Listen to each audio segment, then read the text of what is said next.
The wind cut across the prairie like a dull blade, carrying dust devils that swirled and died in the merciless afternoon heat. Clara Krall hung against the fence post, her wrists bound so tightly that the hemp had chewed through skin to raw flesh beneath. The ropes creaked with each gust. Her torn skirt revealed scraped knees where she had fallen twice before her uncle dragged her here by the hair. Blood trickled down her shin, mixing with the dirt ground into her stockings. She tried to shift her weight, but succeeded only in driving splinters deeper into her palms from the weathered rail. The faint scar at the corner of her lip, a remnant from a childhood accident with a forge hammer, throbbed as she bit down to keep from crying out. Her fingers permanently stained with grease from endless hours repairing wagon axles, and mill gears twitched uselessly against the knots. A spotted horse snorted near the sagging gray barn 50 yards distant. Its ears swiveled toward something Clara could not yet see. She blinked sweat from her eyes and squinted at the horizon where heat shimmered off the grassland. Nothing moved except the grass itself, bending and rising like waves on an ocean she had crossed years ago from Bohemia. Then the rider appeared. He materialized from the shimmer as though conjured, though Clara knew better than to believe in conjuring. The man rode a dun mare with practiced ease, his posture relaxed despite the oppressive heat. As he drew closer, details emerged: practical fringed buckskin, darkened with honest sweat, a single eagle feather secured to his hat brim with a leather cord, and a Henry rifle in a scabbard at his knee. His features were sharp, weathered by sun and wind.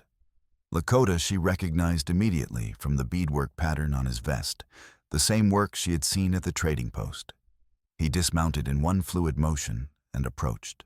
Clara tensed, uncertain whether rescue or further misfortune approached. The man Tahoma, she would learn, knelt beside her without preamble.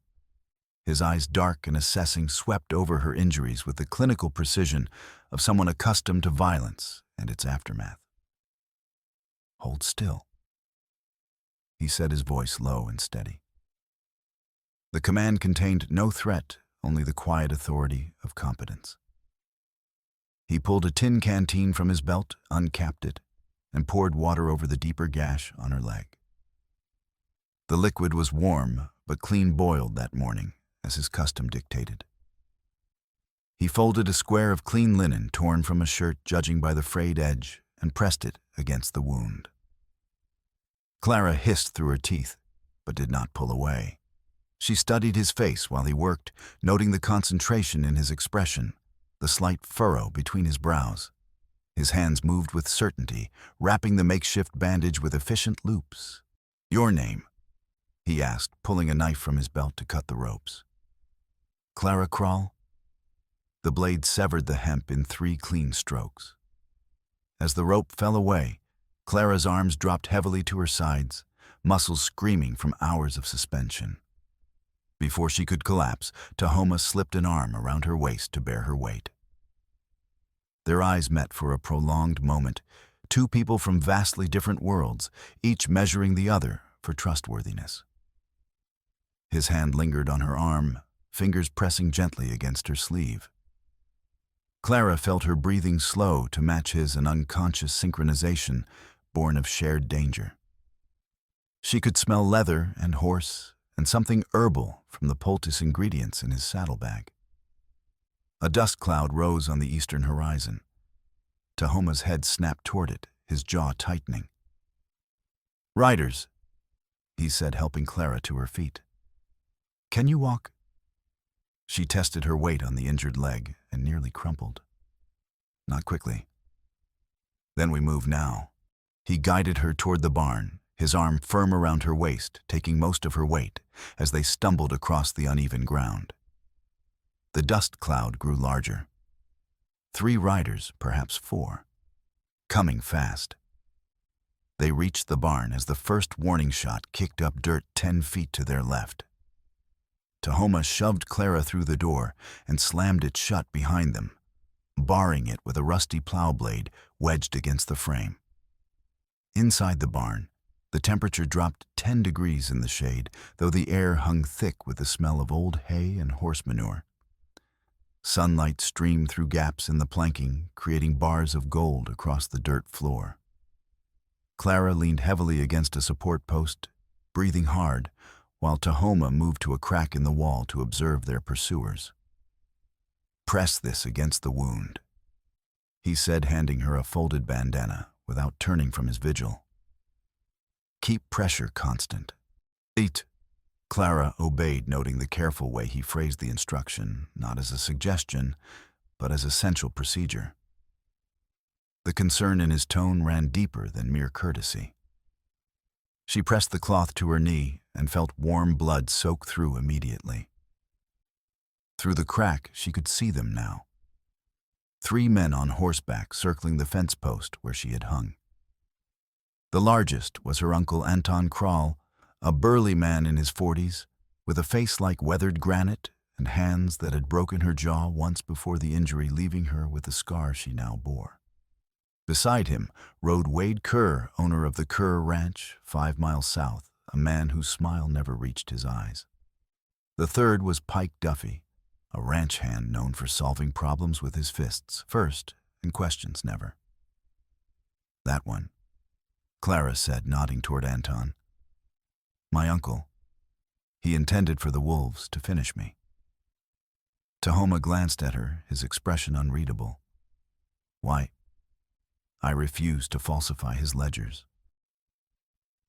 She kept her voice level, despite the welt rising on her left cheek and the rope burns encircling both wrists like bloody bracelets. "My father taught me bookkeeping before he died. Anton wanted me to forge documents claiming debts from half the farmers in the county." "For what purpose?" "Control." Clara shifted her weight, carefully testing the injured knee. It held barely. "He and Kerr have been hoarding water from the seasonal springs. They use false debts to force cooperation. Anyone who refuses faces ruin or worse." Tahoma studied her with renewed interest. Her gaze was calculating even now, measuring distances from the barn door to the cottonwoods, noting the pitchfork leaning against the wall, cataloging potential tools and escape routes. A mechanic's mind trained to see systems and solutions. "You have skill with mechanisms?" he asked. "My father was a millwright. I learned to repair anything with gears or leverage." She demonstrated by examining the plow blade barring the door, running her fingers along its edge to find the stress points. "This won't hold long if they press hard. The wood frame is rotting at the base." Outside, the riders were conferring. Anton gestured toward the barn. Kerr shook his head, pointed west. They seemed to reach an agreement and wheeled their horses toward the road.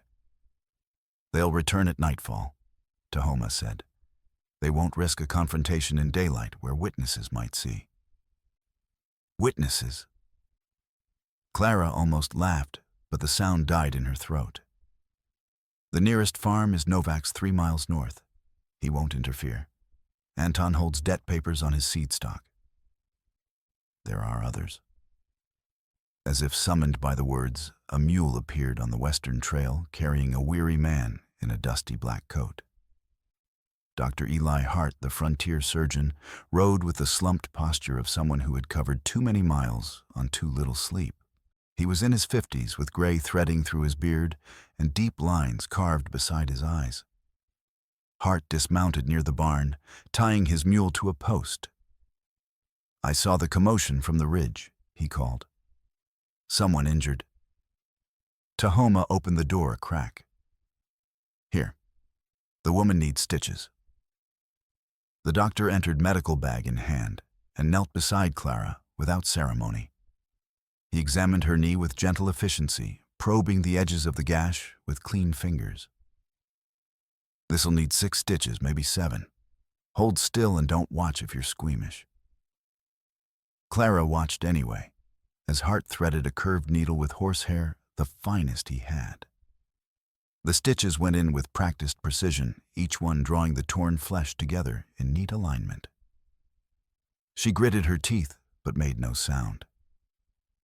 When finished, Hart dusted the wound with carbolic acid solution phenol applied sparingly with lint from a small tin, and wrapped it with clean gauze from his dwindling supply. "Keep it dry and change the dressing daily," he instructed, leaving a small packet of extra gauze and powder. "If it reddens or swells, find me immediately." "Payment?" Clara asked. "Consider it professional courtesy." Hart's expression flickered with something unreadable, fear perhaps, or guilt. He left quickly, mounting his mule without looking back. "He's afraid," Clara observed. "Most people are these days." Tahoma helped her to her feet, testing her ability to bear weight. "The drought has made this territory desperate. Desperate people do desperate things." As afternoon shadows lengthened, 2 more visitors arrived, with assistants wrapped in self-interest. Miss June Abernathy, the schoolteacher, appeared at the barn side window with a basket containing bread, dried beef, and a key. She was in her 30s, unmarried by choice or circumstance, with the practical demeanor of someone who had learned to survive alone. "The schoolhouse is empty until Monday," she said quietly, passing the items through the gap. "The key is for the back door. There's a root cellar beneath the floorboards. Hide there tonight." "Why help?" Tahoma asked. "Because Kerr took my students' family farms with false papers, and I cannot teach children who've been driven from their homes." Her jaw set firmly. Someone must resist. She left as quietly as she had come, but not before signaling from the ridge with a white cloth, a predetermined warning system, whose meaning Clara could only guess. The final assistance came from Thomas Novak himself, passing on the road with a hay wagon. He was a weathered man in his 40s, worn thin by hard seasons and harder choices. His young son sat beside him, no more than 8 years old, clutching a wooden horse carved from scrap lumber. Novak's eyes met Tahoma's briefly, then slid away in the practiced avoidance of a man caught between survival and conscience. As the wagon rolled past, Novak flicked his reins twice in rapid succession, a signal. Tahoma watched carefully, reading the gesture. "They return at dusk," he translated. "Novak warns us." "He's afraid too," Clara said. "Anton holds seed debt over him. If he defaults, his son starves next winter." Everyone in this territory is caught in the same trap. Tahoma gathered his rifle and checked the action, ensuring smooth operation. "Kerr and your uncle have built a system where resistance means destruction." As twilight approached, they moved to the schoolhouse under cover of the golden hour, when shadows grew long and visibility poor. Clara leaned heavily on Tahoma as they crossed open ground, her shoulder pressed against his side, sharing warmth despite the day's lingering heat. In the dimness of the one-room schoolhouse, surrounded by children's slates and McGuffey readers, they caught their breath. Tahoma unrolled a worn map on the teacher's desk.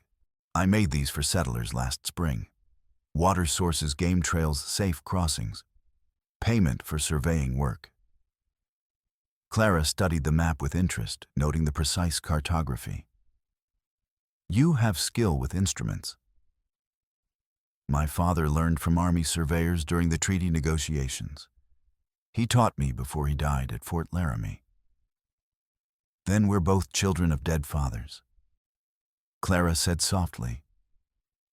Their eyes met across the map, a moment of shared understanding passing between them, 2 people shaped by loss, learning survival in an unforgiving land.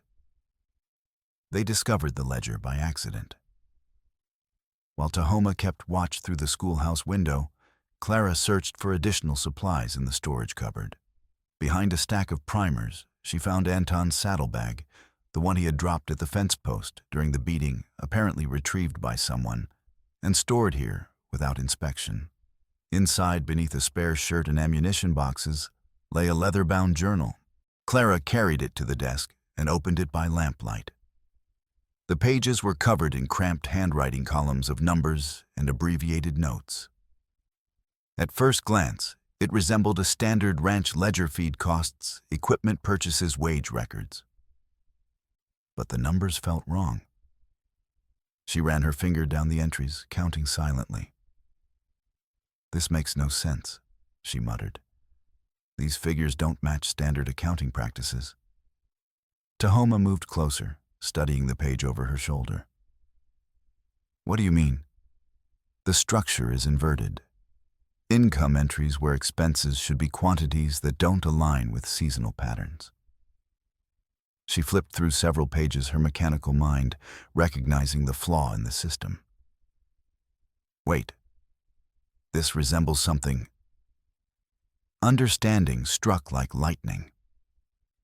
The ledger used the same substitution code her father had devised years ago in Bohemia, a simple system for tracking accounts during their immigration journey. It swapped columns and used basic number shifts, child's play, for anyone who knew the key, but impenetrable to outsiders. Anton must have found her father's old records and copied the method without understanding it, assuming it provided security through obscurity. Clara grabbed a slate and chalk, working quickly. She chose a sample entry, KR30NO, using the substitution key, shifting each letter back 2 positions and treating numbers as quantities of 10. She decoded Kerr Ravine 30 barrels, Novak O's. Her hand trembled as she continued. Entry after entry revealed the conspiracy's scope. Hidden water stores in ravines throughout the territory. Forced debts assigned to farmers who had never borrowed. Property deeds held as false collateral. And then on the final page, the most damning entry. Friday mail coach, noon bend, rob, and take all. Tahoma read over her shoulder, his body tensing. "When is Friday?" 2 days from now." Clara's voice shook, not with fear but fury. She turned pages back, finding more details. The plan outlined ambushing the mail coach at the Willow Bend, the weakest point in the route. Kerr's men would disguise themselves with paint and stolen feathers to mimic Lakota warriors, making the attack appear as tribal resistance rather than settler crime. The storm predicted for Friday would provide cover, limiting visibility and allowing escape. But the goal extended beyond simple robbery. The stagecoach carried land deeds from the territorial office in Denver, documents proving ownership for recently surveyed claims. With those deeds stolen or destroyed, Kerr could file false counterclaims and seize the properties legally. "This entry," Clara said, pointing to a margin note written in different ink. "It's dated 3 weeks ago, just after my father's death. CK Dependent Labor Guardian Rights filed." Tahoma waited while she processed the implication. "He forged guardianship papers." The words came out hollow. "Under territorial law, an unmarried woman under 21 can be claimed as dependent labor by her nearest male relative. Anton filed papers declaring me incapable of self-support after father died. That's why he insisted I work the ranch without wages. He owns my labor legally until I marry or reach majority, which gives him control over your testimony." "Exactly. If I resist or report him, he can claim I'm hysterical or incompetent. My word means nothing in court without independent verification." She slammed the ledger closed. "But this changes everything. The code proves he doesn't understand father's system. These entries are written in Anton's hand, documented in his own ledger. No court could dismiss this as forgery." Tahoma's hand found hers on the desktop, his fingers curling gently around hers. The gesture was brief but deliberate, offering reassurance through touch rather than empty platitudes. Clara felt the calluses on his palm, evidence of hard work matching her own. Their fingers interlaced for a moment, sharing warmth and determination. "We must warn the mail coach," she said. "If Kerr's men attack disguised as Lakota, the settlers will demand military retaliation.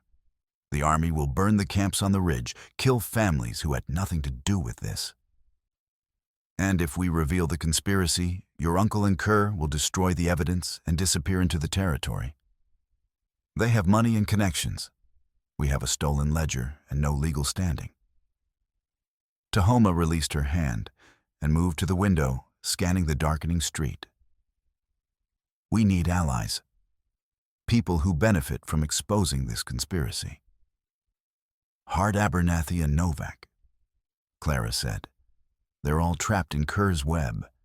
If we can prove the false debts, they'll support us. If we survive until Friday. Tahoma checked his rifle again, counting ammunition. 17 rounds. Not enough for a sustained fight. Kerr knows you saw the beating. He'll assume you can identify his involvement. They'll hunt you to prevent testimony. Clara stood testing her stitched knee. Pain flared hot and immediate, but the joint held. Then we run fast and think faster. Can you ride? I can do whatever survival requires.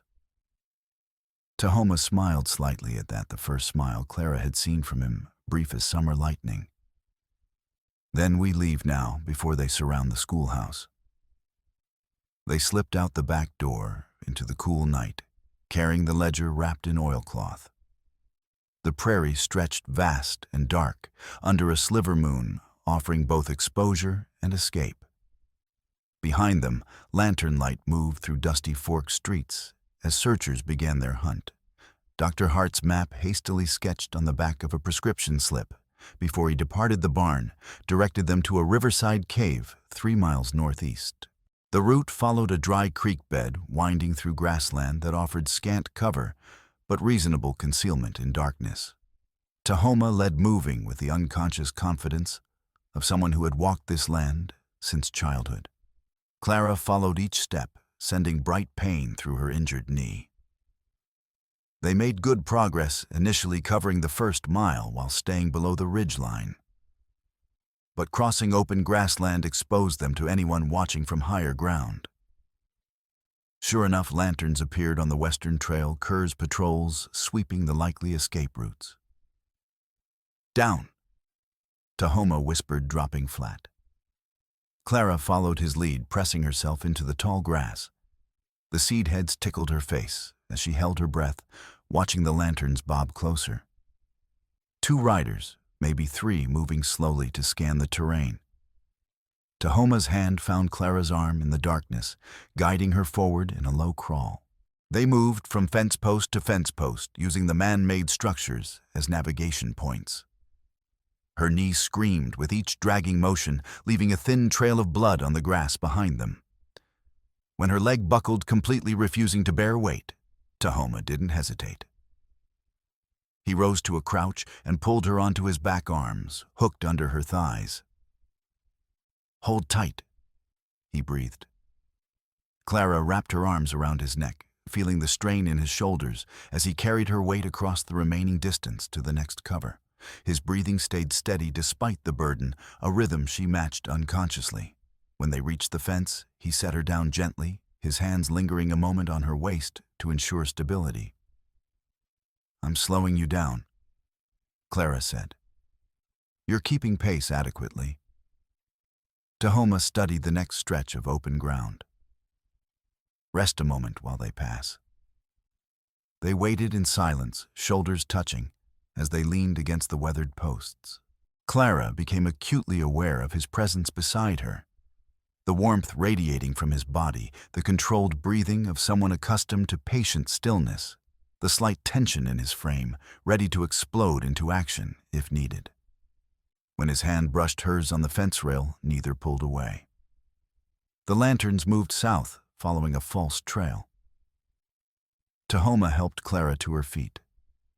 1/2 mile more. They continued navigating by starlight and memory.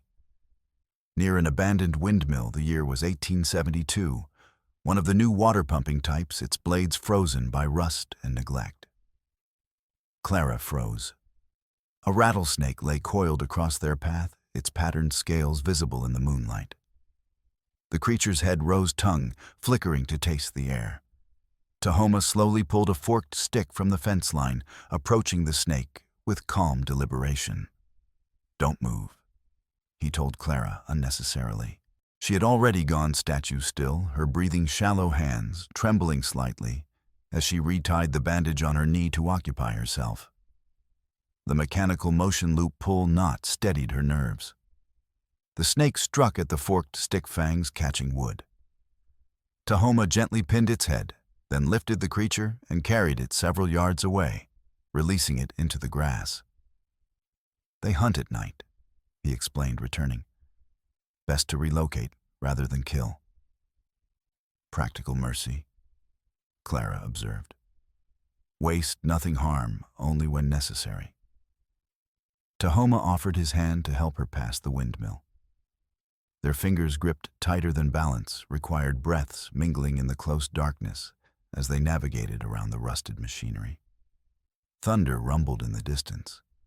Tahoma's head snapped toward the sound, then relaxed slightly. "Hoofbeats, not weather." "How many?" "4, maybe 5. Coming fast from the south." He scanned the terrain, finding no suitable cover nearby. The creek bank now. They slid down the crumbling embankment, Clara biting back a cry as dirt scraped her injured knee. Tahoma caught her before she tumbled completely, his arms encircling her waist as they descended the slope in a controlled fall. They landed in a tangle at the bottom, his body cushioning hers from the worst impact. For a moment they lay there, pressed close in the darkness, her back against his chest, his arms still wrapped around her middle. Clara felt his heart beating against her shoulder blade rhythm, elevated from exertion, but steady.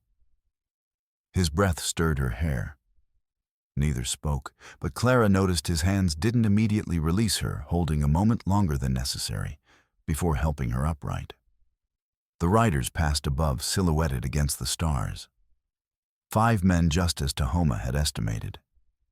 They continued east without slowing, apparently following another false lead or simply patrolling randomly. "We're close," Tahoma said, pointing to a line of cottonwoods ahead. "The cave is beyond those trees, hidden behind willow screens." They climbed the opposite bank carefully, Clara's hands finding purchase on exposed roots, while Tahoma steadied her from behind. His hand remained on her back even after they reached level ground, a protective gesture that felt natural rather than presumptuous.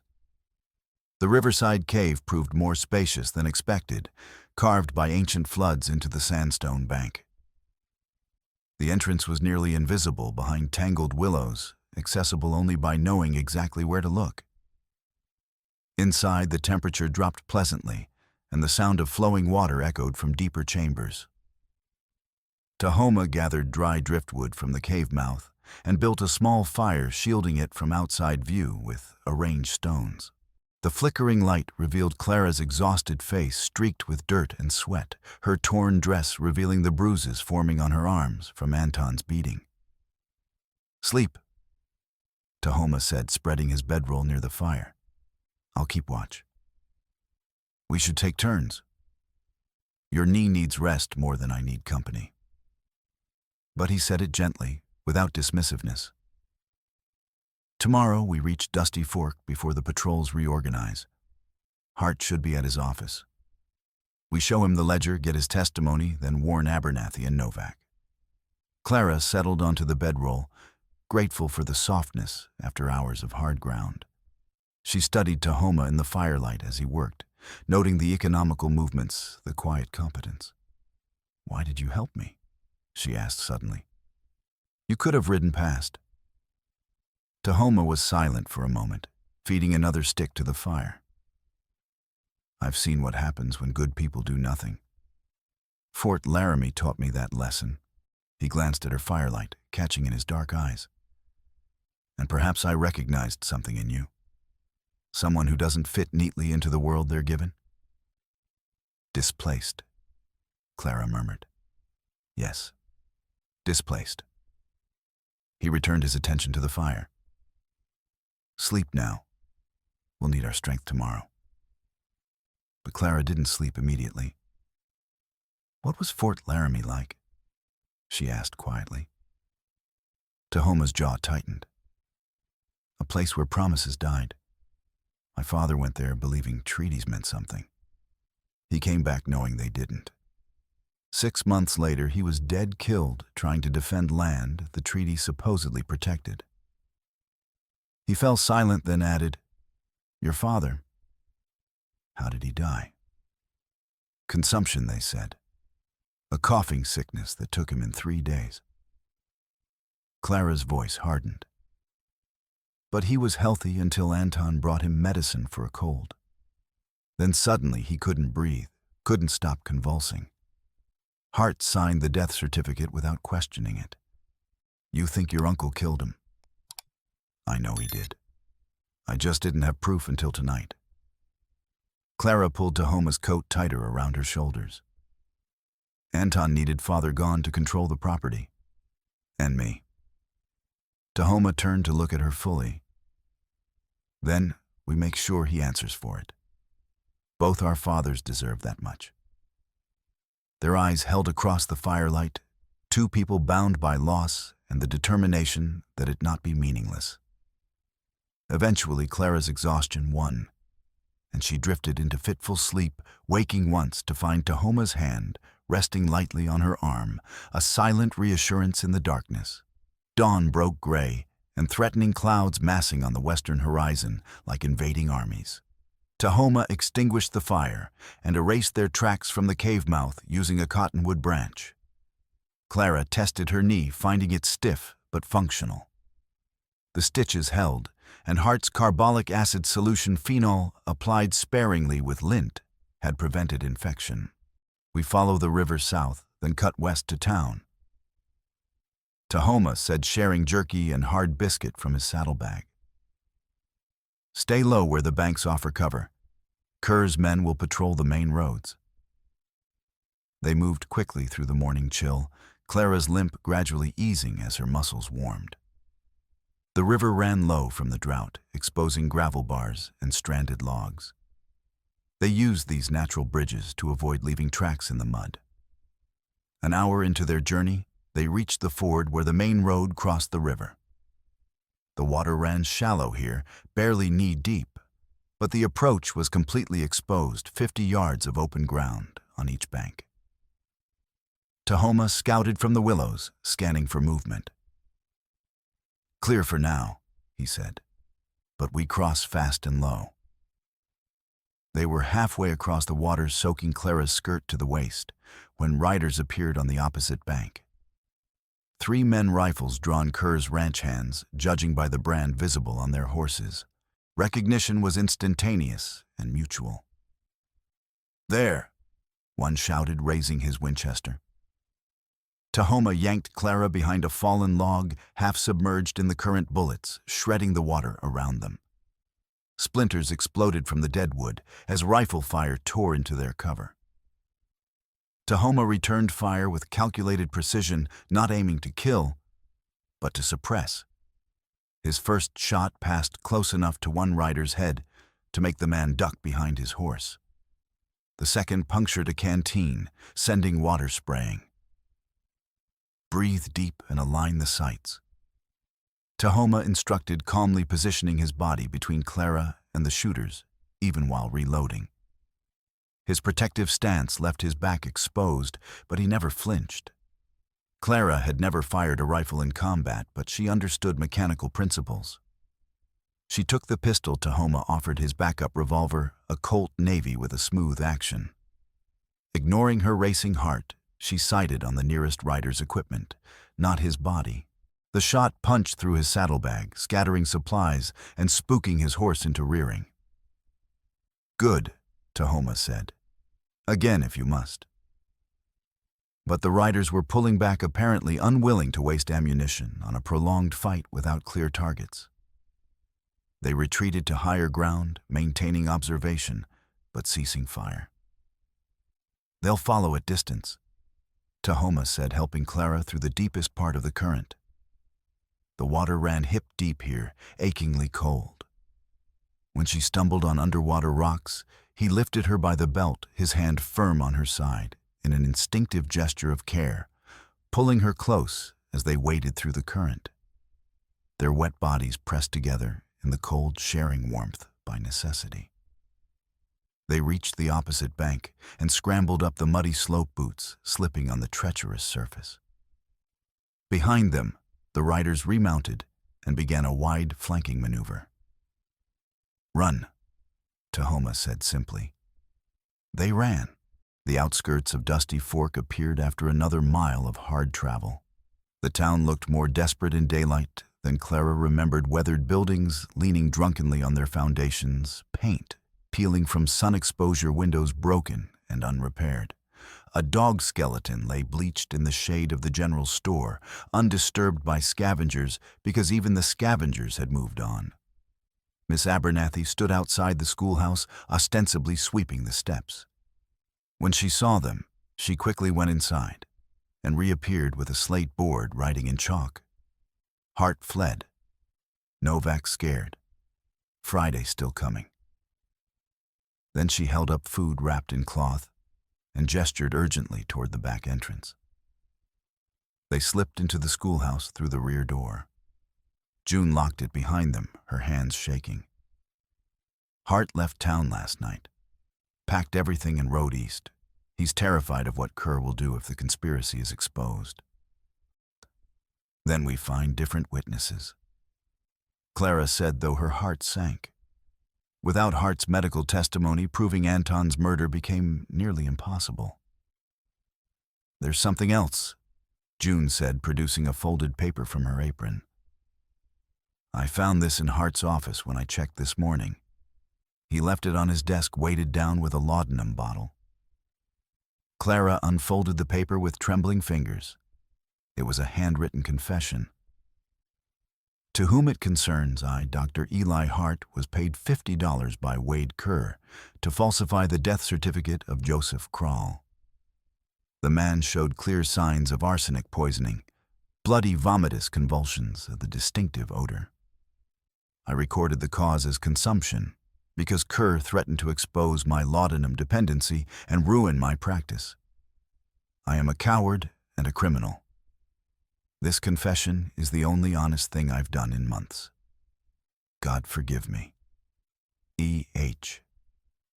Clara read the words 3 times, her hands shaking harder with each pass. The confession blurred as tears she refused to shed burned her eyes. "He killed my father," she whispered. "Anton poisoned him and Hart helped hide it." Tahoma's hand found her shoulder steady and warm. "Clara, no."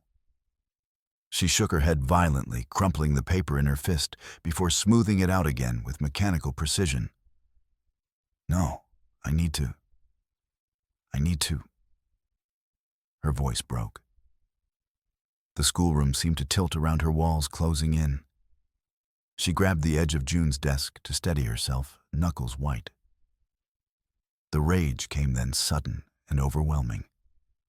Clara swept her arm across the desk, sending slates and chalk flying. "He murdered him for water rights and property he—" Her voice cracked into something raw and animal. She pressed both hands against her face, shoulders shaking with the effort of containing the scream building in her chest. Tahoma moved closer, but didn't touch her, giving her space to break. June stood frozen, helpless. I knew something was wrong. Clara gasped out, hands still covering her face. "I knew, but everyone said consumption natural causes these things happen. And I was just his daughter, just a woman. What did I know?"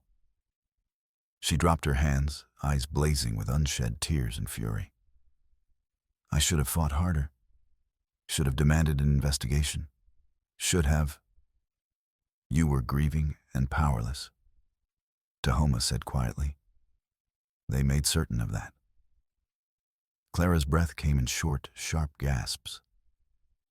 She looked down at the confession, at Hart's spidery handwriting documenting her father's murder with clinical detachment. The urge to find Anton and put a bullet through his skull was so strong she could taste it metallic and bitter. But beneath the rage, her mechanical mind was already working, clicking through the implications like gears in a clock. Personal revenge versus collective justice.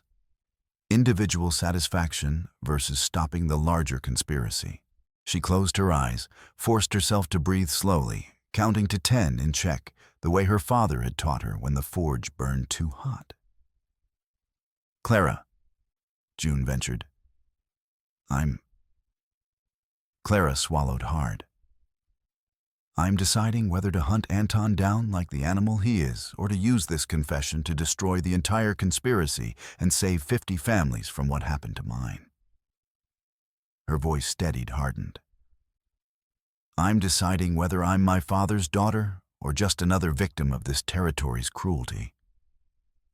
She opened her eyes, looked at Tahoma. "What would you do?" "I'd want revenge," he said honestly.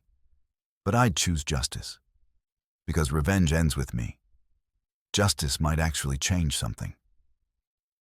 Clara nodded slowly. She carefully folded Hart's confession and tucked it into her bodice next to the ledger. "Then we finish what we started. We expose them all, Anton Kerr, every man who profited from my father's murder, and everyone else's suffering." Her jaw set with grim determination. "But when this is over, when Anton's in a cell waiting for the rope, I will look him in the eye and make sure he knows exactly why he's dying." "That's fair," Tahoma agreed. The moment of collapse had passed, but something in Clara had hardened like steel tempered in flame. June watched her with new wariness, recognizing someone who had touched the edge of violence and stepped back, but would not hesitate if pushed again. "Novak's at his farm," June said, breaking the heavy silence. "He's too frightened to come here, but he sent word through his son. He says Kerr's men are searching every building in town." "Then we leave town." Clara decided, her voice cold and controlled now. "We go to the Ridge show Red Elk the evidence and prepare for Friday. If Kerr's men want to hunt us, they can do it where the terrain favors the hunted." They departed through the back alley, moving quickly, despite Clara's limp. The streets were quieter than normal people hiding indoors, as Kerr's patrols prowled openly. Clara caught glimpses of Pike Duffy and others' rifles visible, no pretense of lawful authority. Dusty Fork had become occupied territory. They were circling toward the eastern trail when a child's voice called out, "Miss Clara!" Novak's son stood in the shadow of the general store, clutching his wooden horse. He ran to Clara, pressed something into her hand, and darted away before anyone could stop him. Clara opened her palm to find a folded note. "Kerr knows about the Ridge. He's bringing 20 men, not 8. Friday plan moved to Thursday dawn. They attacked the mail coach early to catch you unprepared. Be ready. TN." "It's a trap," Tahoma said, reading over her shoulder. "Kerr's forcing our hand. If we don't act, the false flag succeeds. If we do, we walk into an ambush. Then we spring the trap first," Clara said grimly. "We go to Red Elk tonight, set our own ambush, and end this before Friday arrives." They reached the northern ridge as the sun began its descent, casting long shadows across the grassland. The Lakota camp appeared as scattered fires among the cottonwoods teepees, arranged in traditional patterns modified by necessity. Women tended cook fires, while children played quietly, their laughter subdued by the tension adults couldn't fully hide. Men sat cleaning rifles and checking ammunition preparations that had become routine in this shrinking world. Red Elk emerged from the largest teepee as they approached, his expression hardening when he saw Tahoma. Another man stepped out behind him, older with gray in his braided hair and scars crossing his weathered face. This was Tall Bear, one of the camp's elders, and from the way Red Elk deferred slightly, a man of significant influence. "You bring settlers to our camp." Red Elk spoke in Lakota, each word edged with contempt. "Have you forgotten your people entirely, cousin?" "I bring proof that settlers plan to frame our people for crimes they commit themselves." Tahoma replied in the same language, refusing to be baited. "Proof that could save every life in this camp." "I don't need proof to know settlers lie." Red Elk's hand rested on his knife hilt. They've proven that with every treaty signed and broken. Then look anyway. Clara stepped forward, switching to English, knowing Red Elk understood it, even if he refused to speak it. Because tomorrow, white men dressed as Lakota will rob the mail coach. And when they do, the army will come here seeking revenge. Your children will die for crimes committed by men wearing stolen feathers. Tall Bear studied Clara with shrewd eyes, then spoke in heavily accented English. Why warn us? What does settler woman gain? Justice for my father's murder, Clara said, meeting his gaze steadily. And stopping a war built on lies. She produced the ledger. This documents everything: the water theft, the false debts, the robbery plan. My father created this code, and my uncle stole it without understanding. Now I use it to expose him. She spent the next hour decoding entries, her voice steady, despite the exhaustion weighing on every word. Tahoma confirmed details about the maps Kerr had distorted. Red Elk and Tall Bear listened without interruption, and their expressions unreadable in the firelight. When Clara revealed Hart's confession about her father's murder, her voice finally wavered. Anton Krall poisoned my father with arsenic. Dr. Hart was paid to hide it. The same men who killed my father are planning tomorrow's robbery and your destruction. Red Elk studied the confession in silence, and then looked at Tahoma. This code, it's real. It's real. Tahoma confirmed. No settler would create something this elaborate as deception. Tall Bear spoke in Lakota, his tone measured. Red Elk responded, gesturing toward Clara and the documents. A debate unfolded, heated at times, with other warriors joining to voice opinions. Clara understood none of the words, but read the body language: skepticism, anger, calculation, and slowly grudging acceptance. Finally, Red Elk switched back to English. What do you need? Warriors at the Willow Bend before dawn tomorrow, Tahoma said. Hidden, not engaging unless Kerr's men attack. When they do, we capture them alive if possible. Living witnesses prove the conspiracy better than bodies. And if they fight to the death, then we defend ourselves and trust the evidence to speak afterward. Tahoma met his cousin's eyes. But we do it without disguises, without deception. We show everyone that Lakota honor stands against settler treachery. You ask my warriors to risk their lives to protect settler property, Red Elk observed. I ask your warriors to protect their families by preventing a massacre disguised as justice, Clara said. Those land deeds represent homes for people like Novak farmers who've done nothing wrong. If Kerr steals them, innocent settlers lose everything, just as you've lost everything to broken treaties.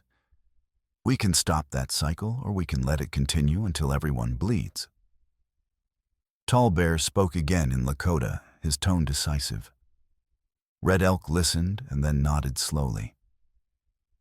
We defend, he announced in English. Not for settlers, but for our children. 12 warriors ride before dawn. We position in darkness, hidden.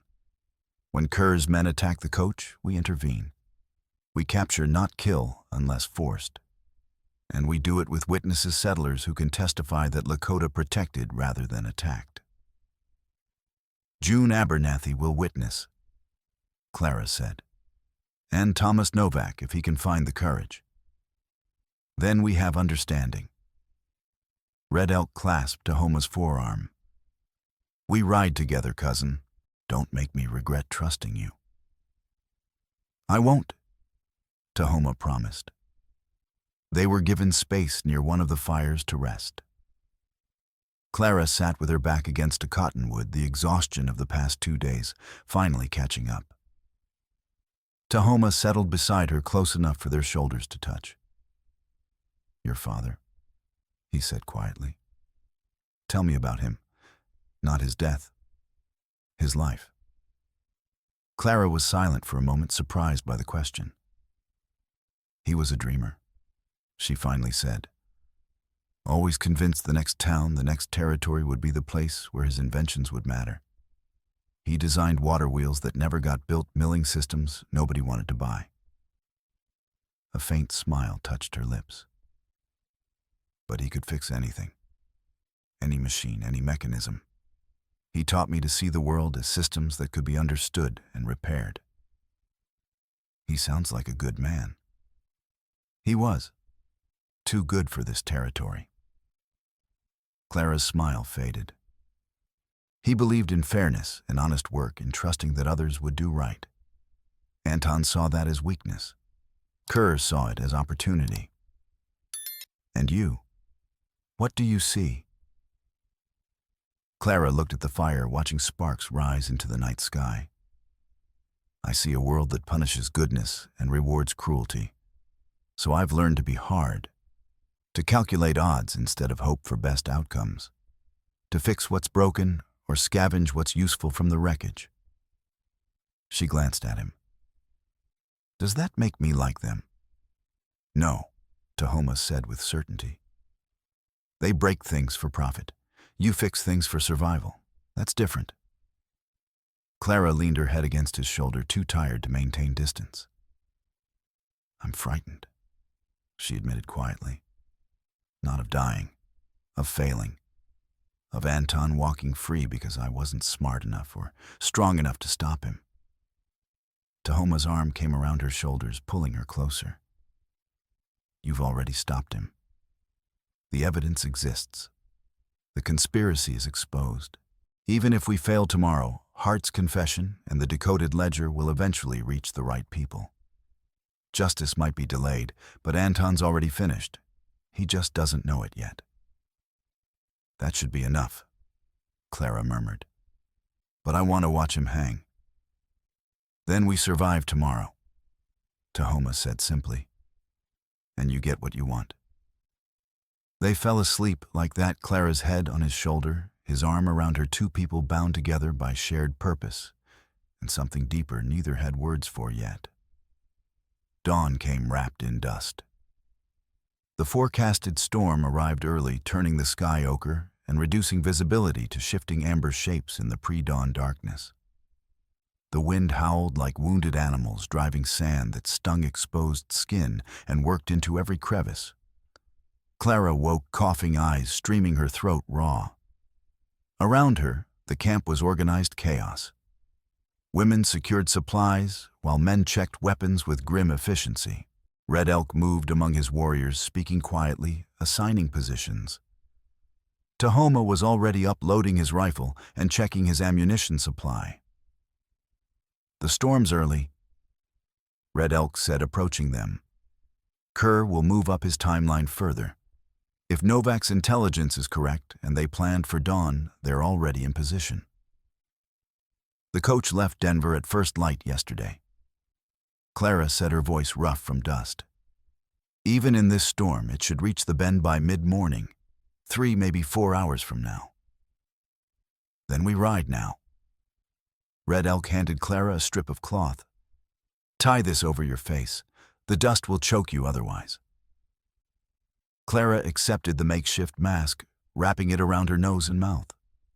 The fabric helped, but breathing was still like inhaling ground glass. Around her, warriors were mounting up, becoming ghostly silhouettes in the swirling dust. They rode south in silence, the storm providing cover, but also disorienting even those who knew the land intimately. Red Elk led by instinct, checking their bearing against landmarks. Only he could see through the dust. The journey took twice as long as it should have, every mile a struggle against wind that tried to push them off course. When they finally reached the area near the Willow Bend, Red Elk called a halt with a raised hand. They were still a quarter mile from the ambush site, but the storm was beginning to lift slightly, visibility improving from 20 feet to perhaps 50. Position your men, Tahoma said. Clara and I will scout closer, confirm Kerr's positions. Red Elk nodded already, directing warriors to concealed positions in the rocks and scrub. Clara and Tahoma dismounted and moved forward on foot, using the thinning storm for cover. The wind still howled, but shapes were becoming more distinct. And then they saw them. Not 8 men as originally planned. Not even 20 as Novak had warned. At least 30 riders were positioned around the Willow Bend in overlapping fields of fire. Kerr had brought overwhelming force, apparently deciding that subtlety was less important than guaranteeing success. Blessed saints, Clara breathed. We can't fight that many. We can't let them succeed either, Tahoma said grimly. He pointed. There, Kerr himself on the gray horse, and there's Anton beside him, Pike Duffy commanding the southern group. Clara's hand instinctively moved to the pistol at her belt as she spotted her uncle. The urge to put a bullet through Anton's skull was overwhelming her finger, actually touching the grip before Tahoma's hand closed over hers.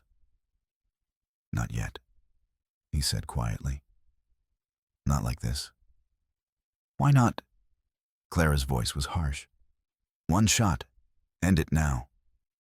Because there are 30 of them and 14 of us. Because that shot would start a battle we'd lose. Because we need him alive to testify. Tahoma's grip tightened. And because you're better than vengeance, taken in the dust like an animal. Clara wanted to argue, but she knew he was right. With visible effort, she released the pistol grip. Then what do we do? We're outnumbered more than 2 to 1. If we fight, we die. If we don't, the false flag succeeds, and the ridge gets destroyed. Tahoma was silent, calculating. We change the battlefield. Draw them somewhere their numbers don't matter. Where? The Red Lark Mine. 2 miles south, dozens of passages, limited sight lines. Underground 30 men are just a crowded target. And you know that mine structure better than anyone. The supports are compromised, Clara reminded him. We'd be risking collapse. We'd be risking everything either way. At least in the mine we control the terrain. He met her eyes. Can you do it? Can you rig that mine to trap them?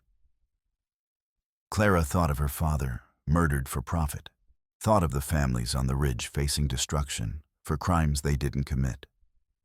Thought of June's students scattered to the wind, Novak's son facing starvation, all the casual cruelties this conspiracy had inflicted. Yes, she said. I can trap them. Question is whether we can get them to follow us there. Leave that to me. They retreated to where Red Elk waited with his warriors. Tahoma quickly explained the situation and the new plan. Red Elk's expression darkened. You want us to run to abandon this position and let them think they've won? I want us to survive, Tahoma countered. Fighting here, we're slaughtered. Leading them to the mine, we have a chance.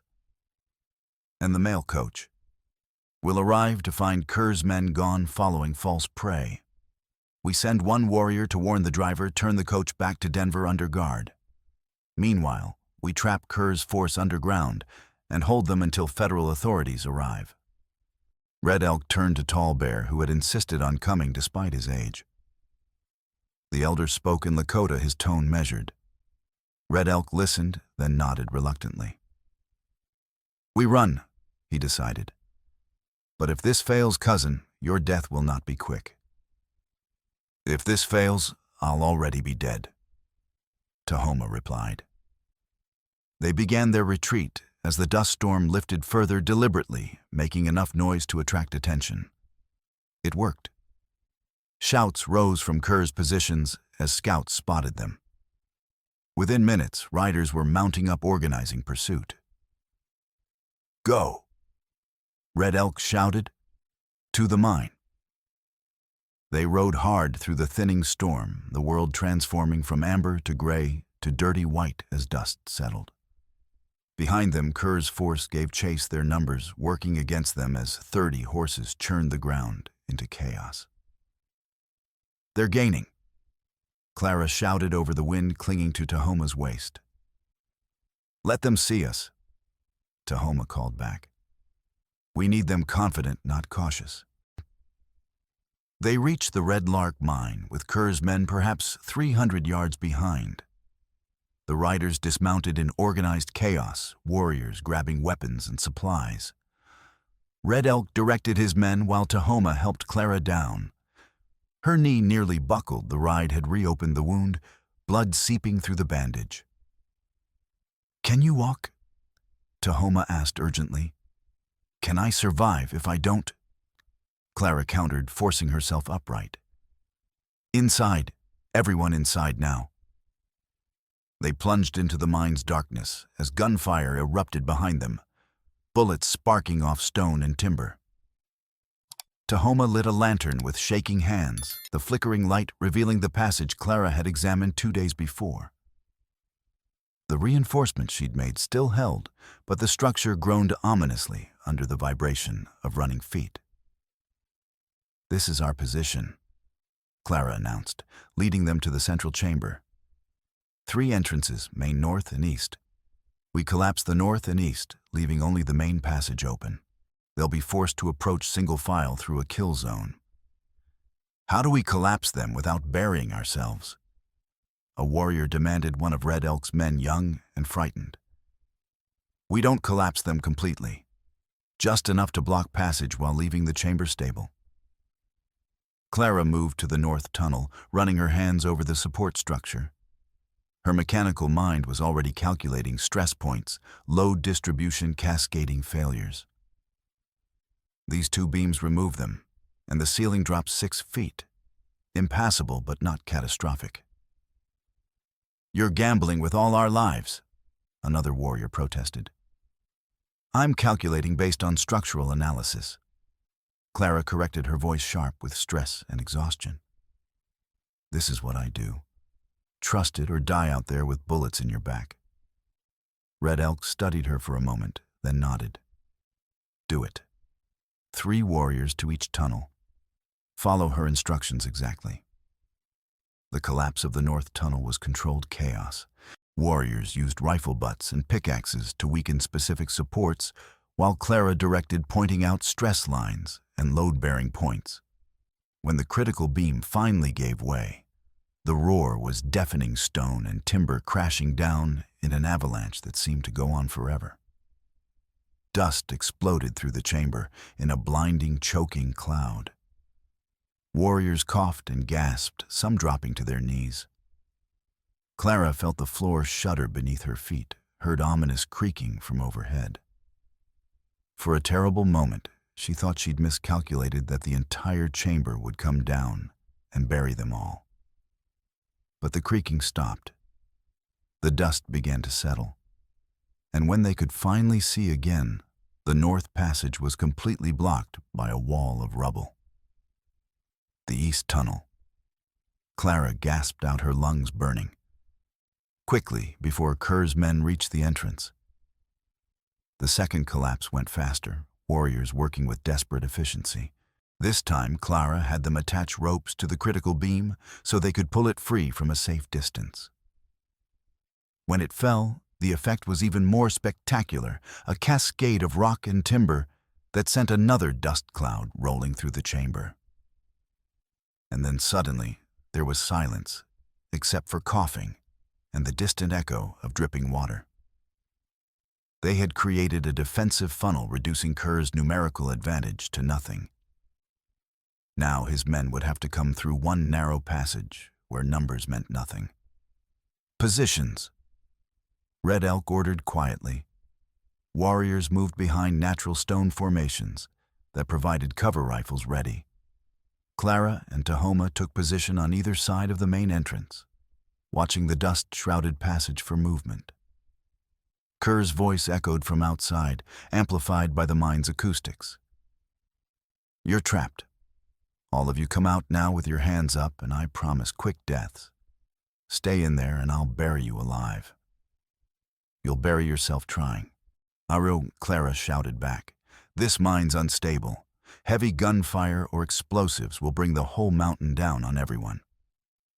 "Then we'll wait you out," Kerr replied. "I have supplies and patience. You have darkness and rats." Clara glanced around the chamber, doing a quick inventory.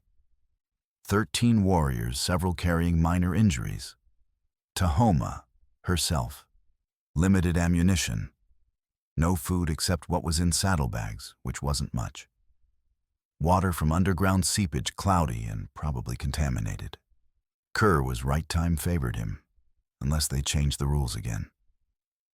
"We don't wait," Clara said quietly to Tahoma. "We attack." "That's insane," one of the younger warriors protested, having overheard. "There are 30 of them, and 14 of us." "Actually," Clara said, her mind working through the problem like a mechanical puzzle. "In these tunnels, there are as many of them as we allow to reach us at one time. That's the advantage of constrained space. Superior numbers become a liability." "She's right," Red Elk said slowly, understanding dawning. "In the open, we're slaughtered. But there," he pointed to a ventilation shaft Clara had spotted during her earlier exploration. "That connects to the surface." Through an old ore chute, Clara confirmed. "Steep, narrow, defensible, but passable for warriors moving single file." "So we climb out while they watch the front entrance," Tahoma said, catching on. "Then attack from behind while they're focused forward." "Exactly."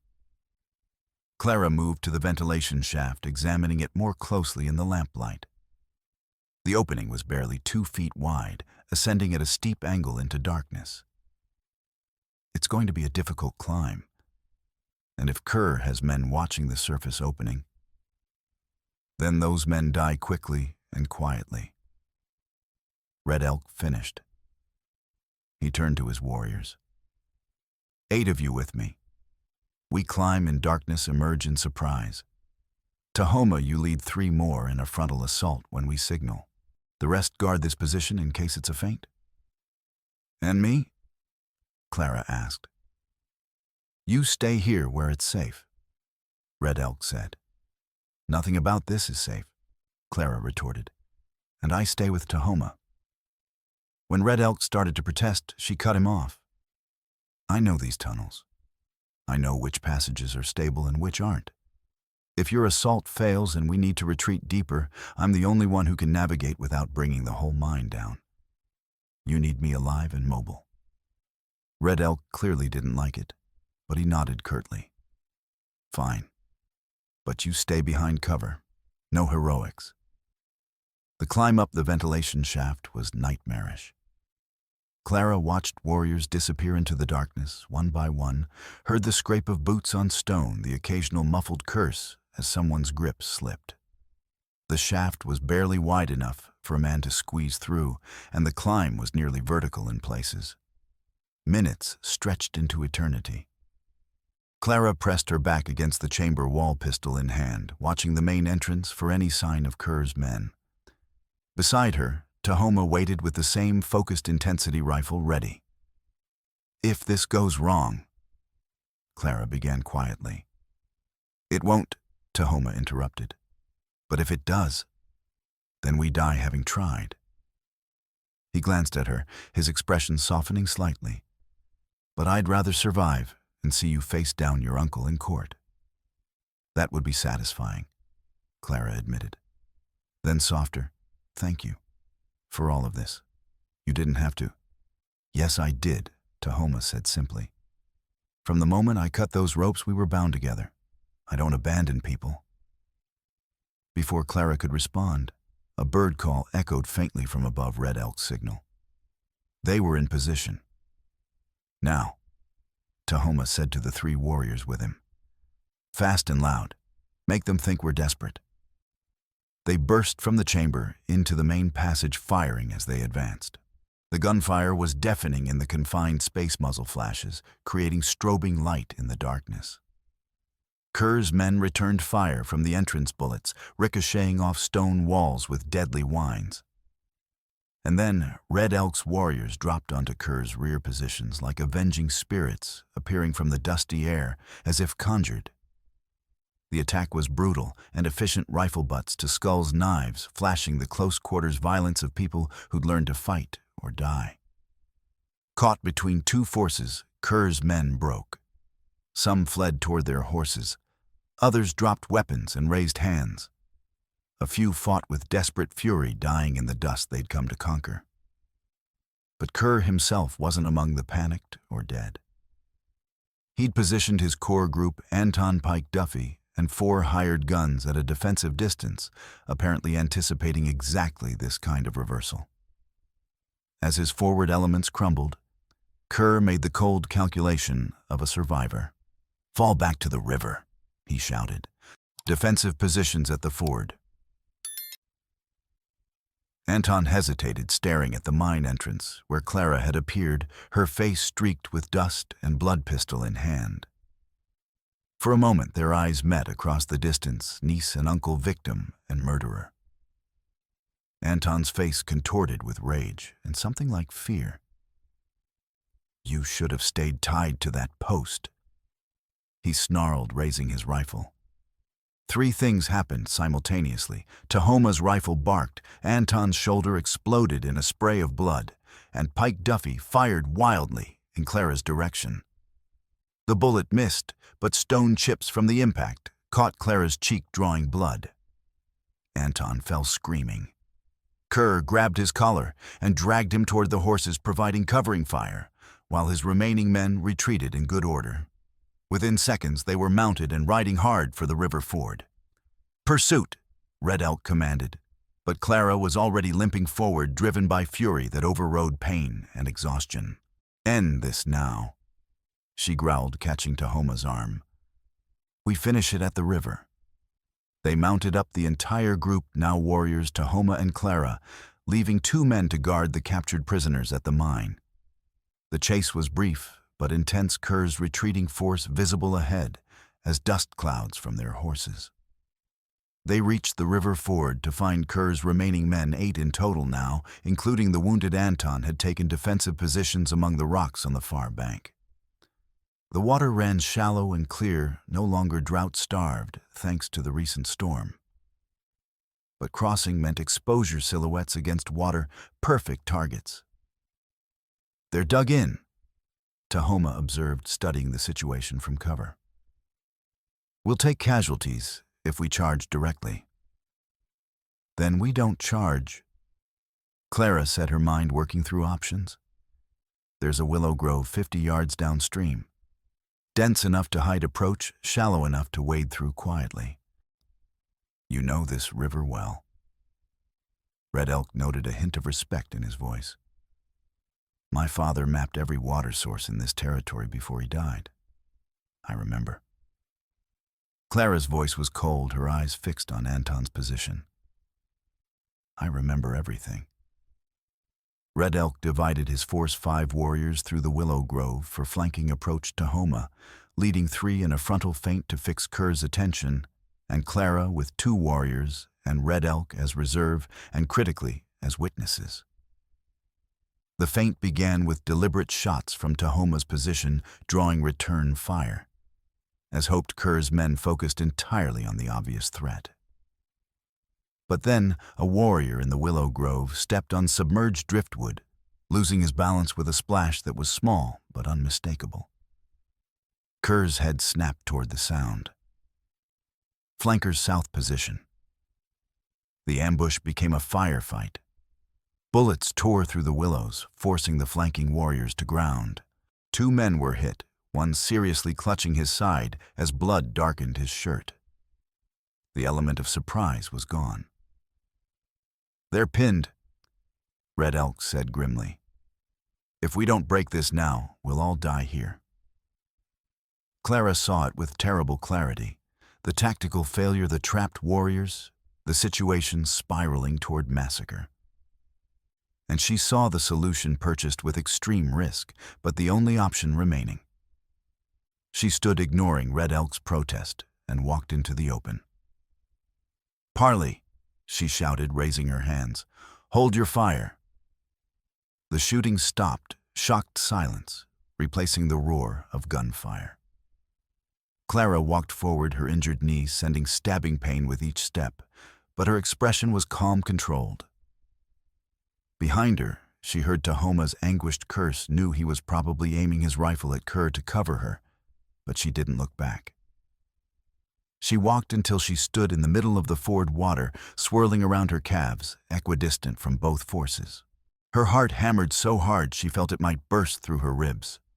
Her hands wanted to shake, but she locked them steady through sheer will. "Clara!" Tahoma's voice carried desperation. "Get back." She ignored him, focused entirely on Kerr's position. "This ends one of two ways, Kerr. You surrender now and face trial, or you die here. Choose quickly."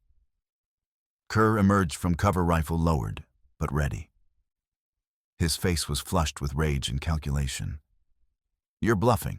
You've got nothing. I have Hart's full confession about falsifying my father's death certificate." Clara said, her voice carrying across the water with absolute conviction. "I have the decoded ledger documenting your entire conspiracy.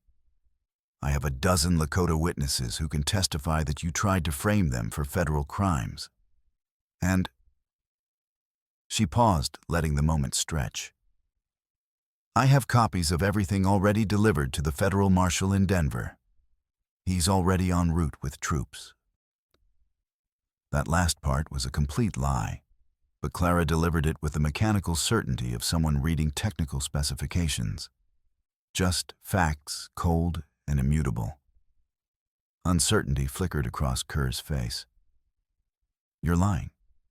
You've been running since the moment I decoded Anton's ledger and realized the scope of your conspiracy." Clara interrupted. "Do you really think I'd carry the only copies that I wouldn't prepare for exactly this situation?"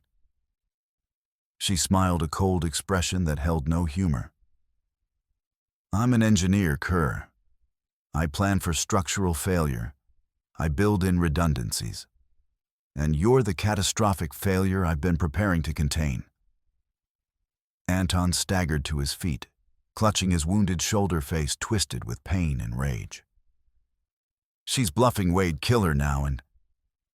"Touch me and Tahoma puts a bullet through your skull," Clara said flatly, without even looking at her uncle. "Test me, Anton. Please, give me a reason." The standoff stretched, balanced on a knife's edge. Every person on both banks held their breath weapons ready, waiting to see which way the moment would break. Then Dr. Hart appeared.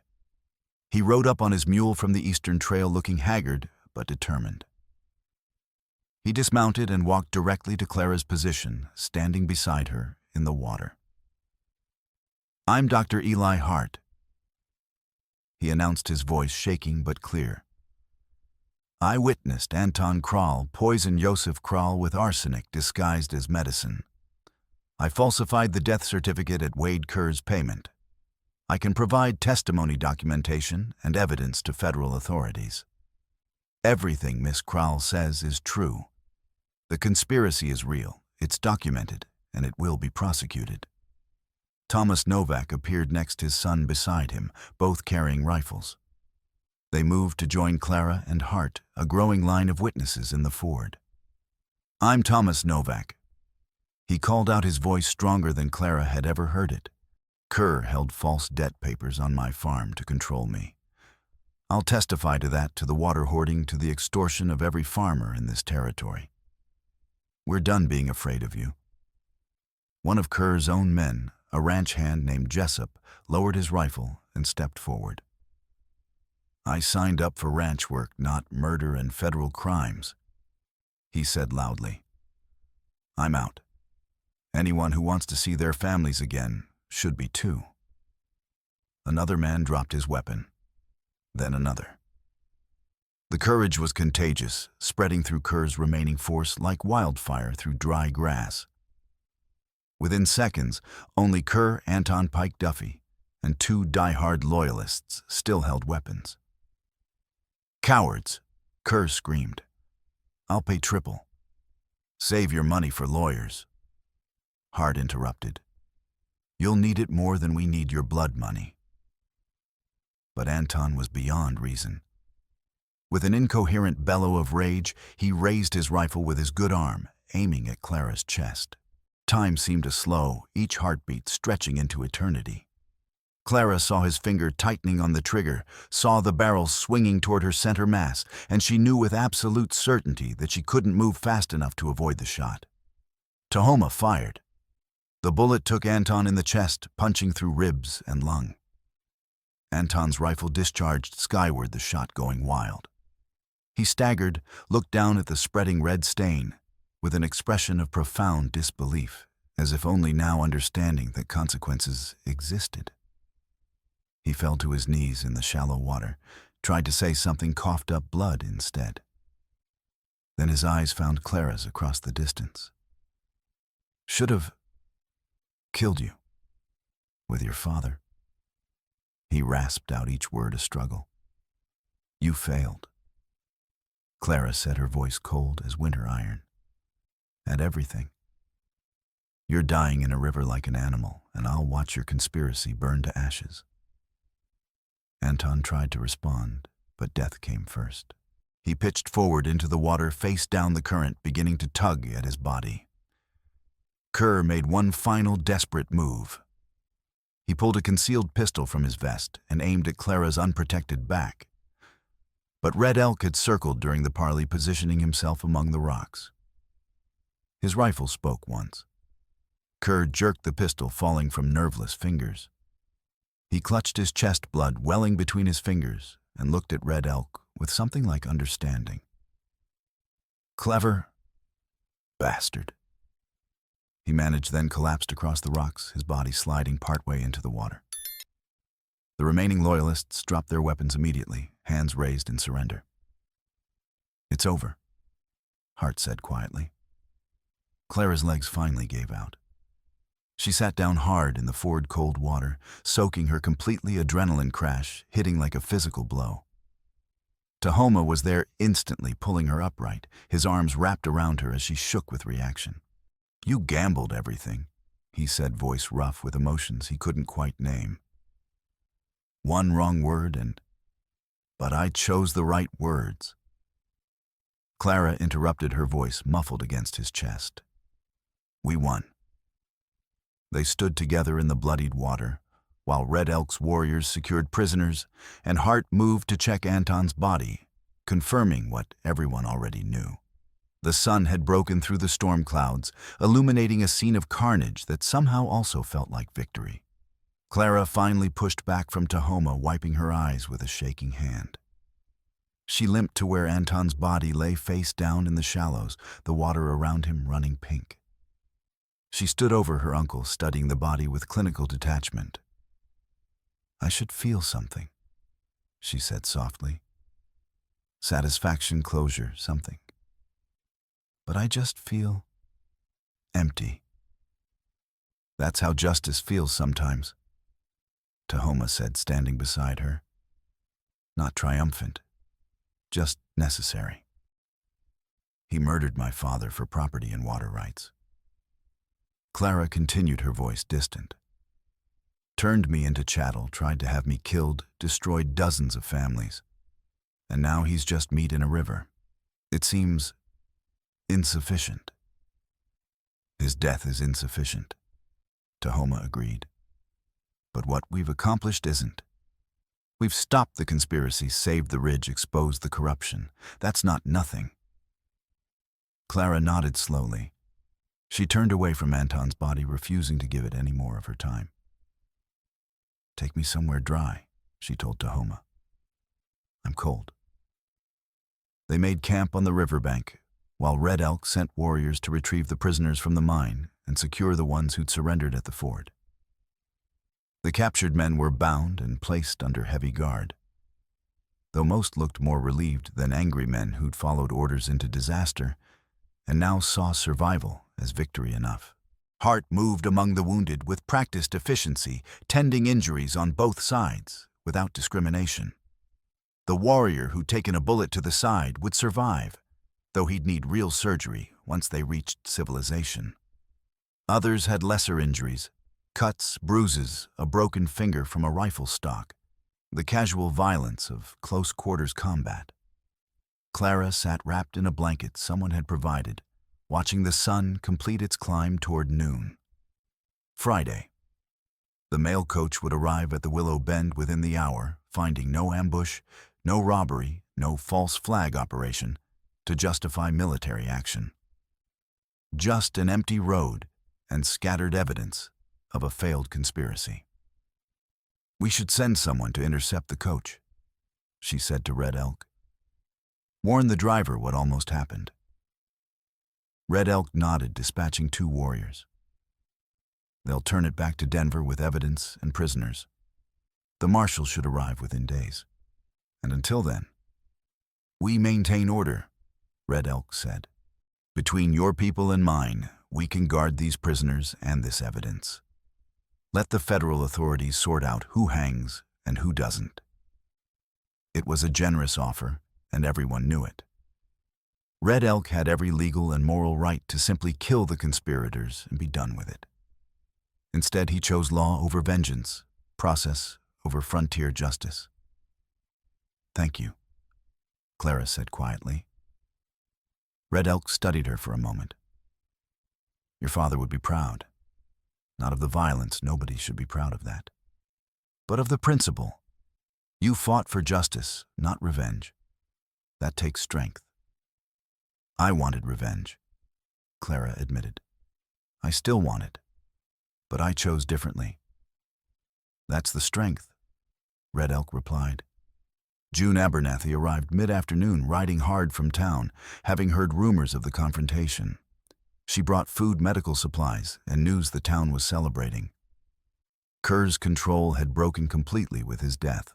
Families were already disputing the false debt papers, reclaiming property, opening the hoarded water reserves. The change was immediate and dramatic. "It's like everyone can finally breathe," June explained.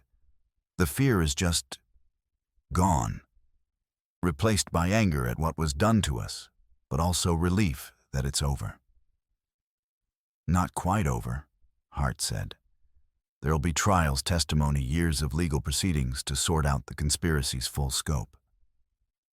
"But the daily terror is over," June insisted. "That's what matters to most people." The federal marshal Thomas Crawford arrived 6 days later with 4 deputies and a territorial judge. He was a methodical man in his 40s, neither impressed by heroics nor dismissive of procedure.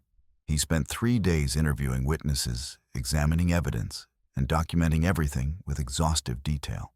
Clara decoded the entire ledger for him, her voice steady despite the exhaustion that went bone deep. Hart provided his full confession and testimony about the falsified death certificate.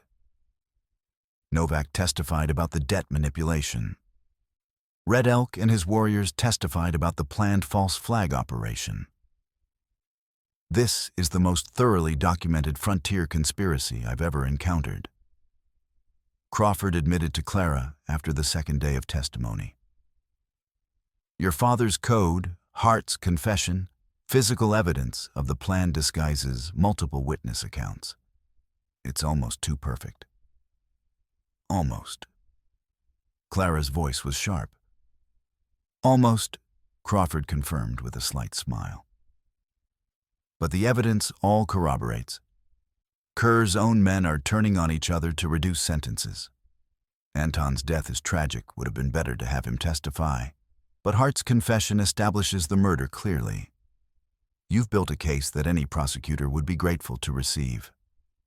Before departing with the prisoners and evidence, Crawford addressed the assembled witnesses, settlers, and Lakota both. "What you did was dangerous and legally ambiguous.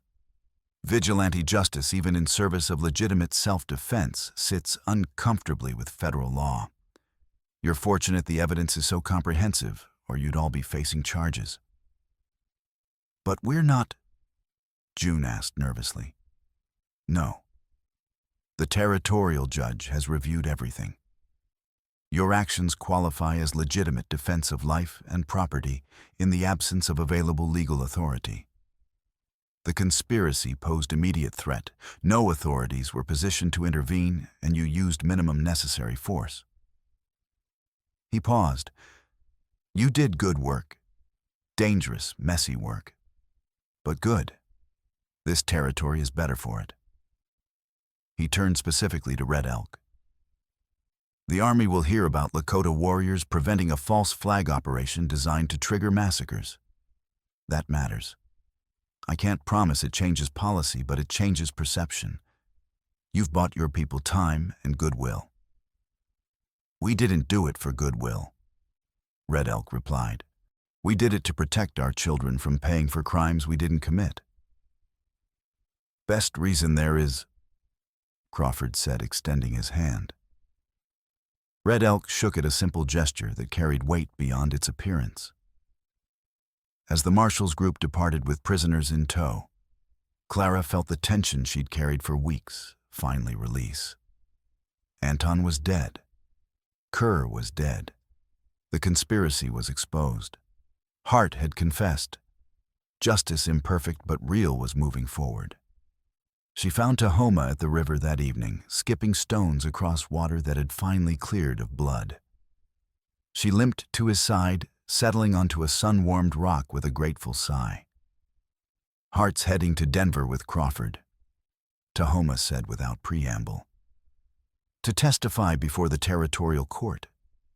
He might face charges himself, but cooperation should earn leniency. Good, Clara said, though she felt little sympathy for the doctor. He'd helped murder her father. That he'd confessed didn't erase the crime. Crawford offered me that job again. Tahoma continued. Scout and translator for federal surveys. Good pay, steady work. Clara's heart sank. That's good. You should take it. I turned him down. She looked at him sharply. Why? Because it means constant travel. No home, no stability. Always between worlds, never belonging anywhere. He turned to face her fully. I'm tired of displacement. I want to build something that lasts. What does that look like? Clara asked, her voice carefully neutral, despite the hope building in her chest. I don't know exactly. Tahoma picked up another stone, turned it over in his hands. But I know it involves staying here in this town we saved. Teaching Red Elk's son, Novak's son, any child who wants to learn about maps and stars and how to navigate this territory without getting lost. Sharing knowledge instead of hoarding it. He met her eyes. And it involves you, if you'll have me. Clara felt tears threatening exhaustion and relief, and something deeper she didn't have words for. You'd give up steady federal pay to teach children in a frontier town that barely has a school. I'd stay to build something with someone Tahoma hesitated, searching for words. Someone I recognize. Someone who sees the world as systems that can be understood and repaired. Someone brave enough to walk into gunfire armed with nothing but truth and determination. Someone who chose justice over revenge, even when revenge would have been easier. You're describing a saint, Clara said, trying for levity. I'm not that. You're Clara Kral, Tahoma replied. That's enough. The silence that followed was comfortable, charged with possibility, but not pressure. Clara studied the river, watching current patterns, seeing the mechanical beauty in water, finding its path. I'm opening a repair shop, she finally said. Behind the schoolhouse, if June allows it. Farm equipment, mill gears, anything broken. I figure this territory will always need someone who can fix things. It will. I'll be poor. Mechanics don't get rich on the frontier. Neither do teachers. And I'll never fit neatly into society. A Czech woman with a limp living alone doing man's work. People will talk. Let them talk, Tahoma said. They talked about me too. Doesn't change who we are. Clara turned to him, then really looked at him. This man who'd cut her free from a fence post less than a week ago and had stood beside her through every horror since. They'd survived together when all logic said they should have died. They'd built trust in crisis. And now, if you stay, she said carefully. People will talk about that too. A Lakota man and a Czech woman working together, spending time together. They'll make assumptions. Let them assume, Tahoma replied. We'll know the truth that we're two people who choose to build something better than what was broken. Whether that's friendship or partnership or something else that's between us. No promises, Clara said. No hasty commitments made in the aftermath of violence. But we continue. We build our lives side by side and see what grows. That works for me, Tahoma said. He held out his hand, and Clara took it. Their fingers interlaced, calloused palm against calloused palm, the now familiar gesture of connection and commitment that needed no formal words.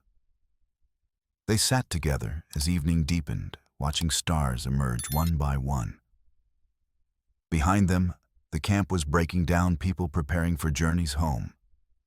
Tomorrow, Red Elk and his warriors would return to the ridge. Hart would ride to Denver to face his reckoning. June would reopen the school.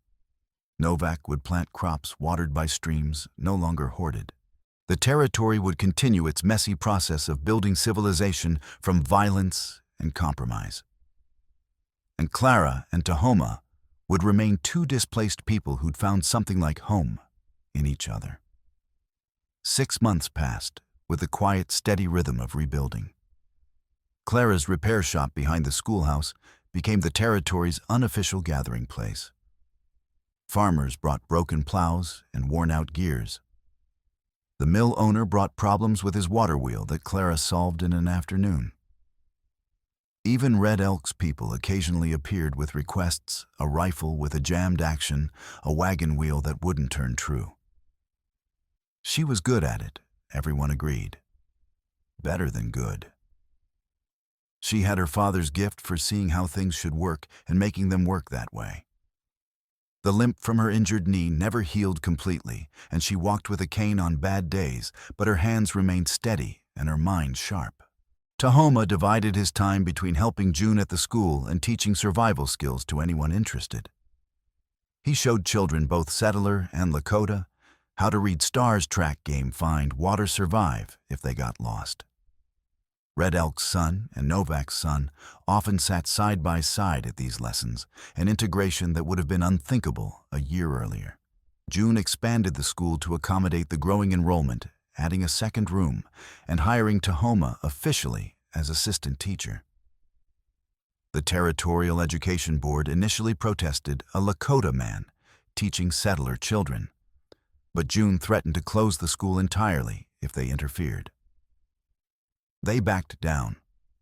Hart testified at the trials in Denver, his confession and cooperation earning him 5 years in territorial prison instead of the noose.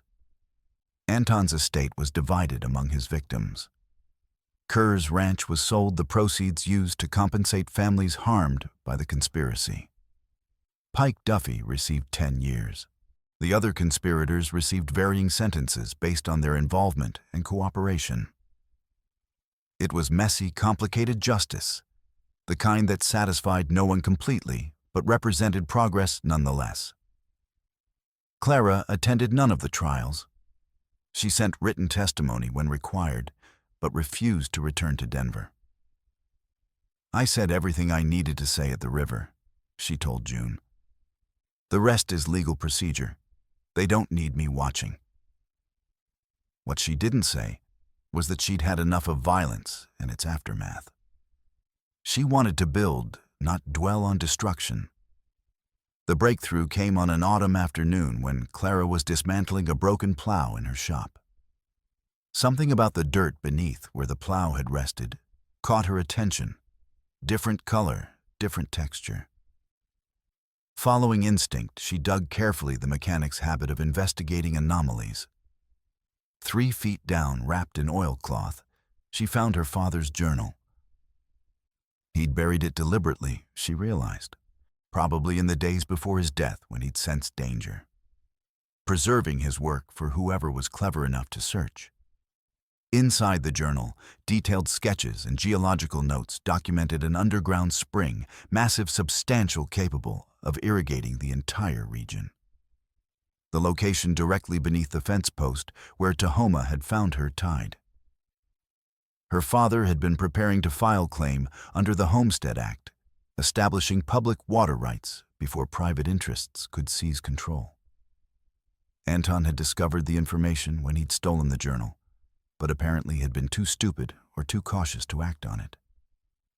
And then he'd killed his brother to control the property and eliminate the only person who understood the geology. Clara brought the journal to the town council that evening. The decision was unanimous and immediate dig. It took a week of communal labor, Novak organizing shifts, Red Elk sending warriors to help June providing food and water, the entire community working together. They excavated around the fence post with the care of archaeologists, knowing they were unearthing more than water. At 20 feet it flowed. Clear, cold water bubbled up from ancient aquifers, filling the excavation and overflowing into hastily dug channels. The flow rate was staggering enough to support triple the territory's current population with surplus to spare. They built a cistern at the site with a distribution system designed by Clara to ensure fair allocation. And they mounted a plaque, Josef Kral, 1813-1874, engineer and visionary. His daughter had ensured his final work survived him. The dedication ceremony drew everyone, settlers and Lakota farmers and teachers and merchants. Red Elk stood beside Novak. June stood beside Tall Bear. The old divisions hadn't disappeared, but they'd softened into something that resembled coexistence, even cooperation. Clara stood before her father's plaque, Tahoma, at her side, and finally felt something close to peace. Not closure, that word was too simple for the complicated grief of losing a father to murder, but acceptance that she'd honored his memory the best way she knew how. He would have liked this, Tahoma said quietly. Water flowing freely, shared equally, benefiting everyone.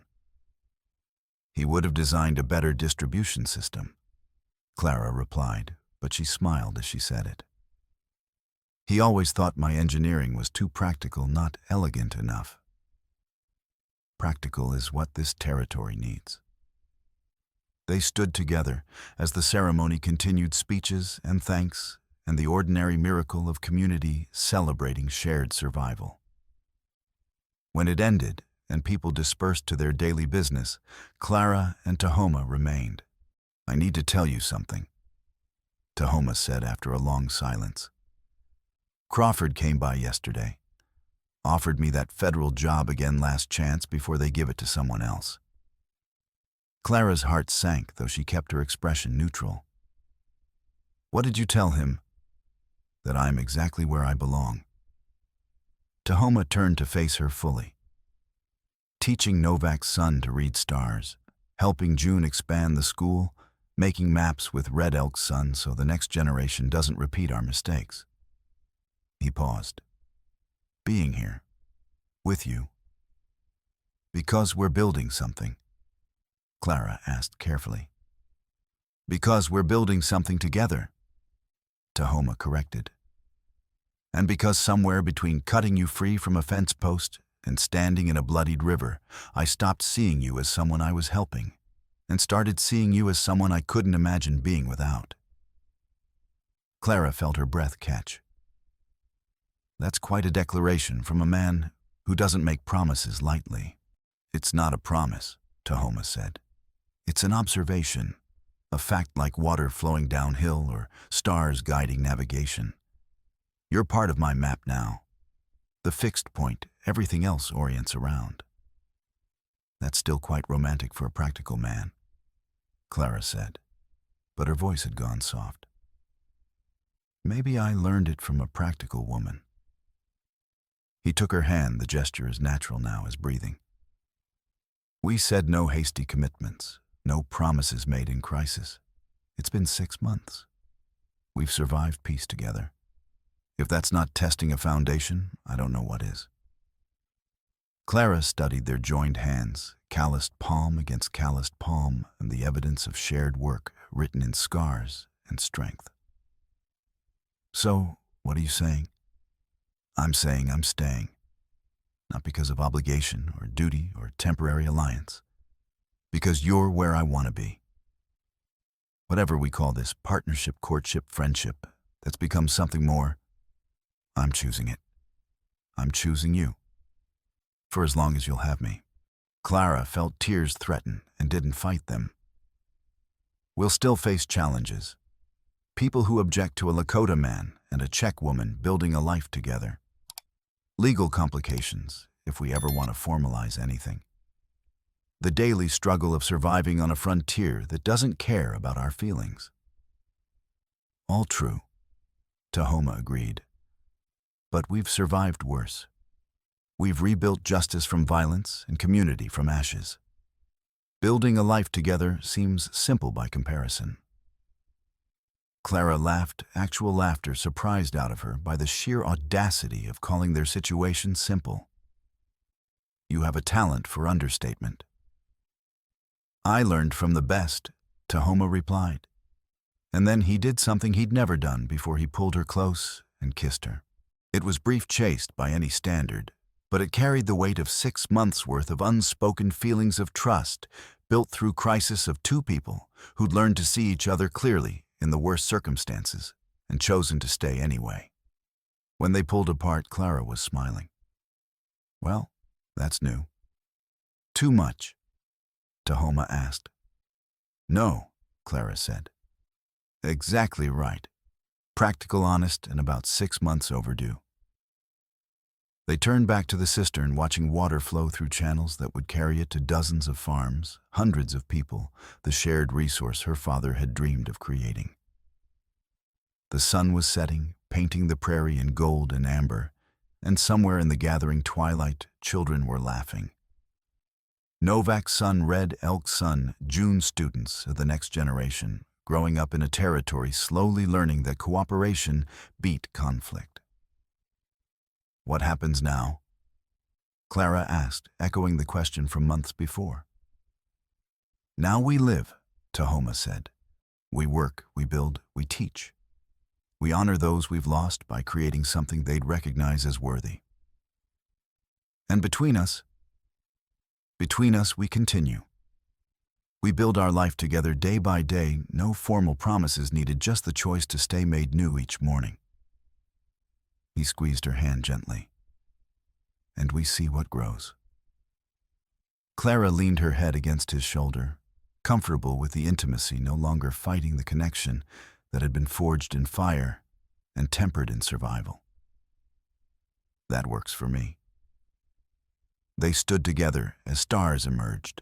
Two people who'd started as strangers became allies and had grown into something that didn't need a name to be real. Behind them, the territory continued its messy work of civilization. Ahead tomorrow waited with all its practical challenges and quiet rewards.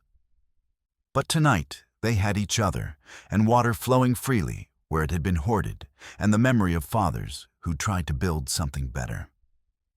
It was enough. It was exactly enough.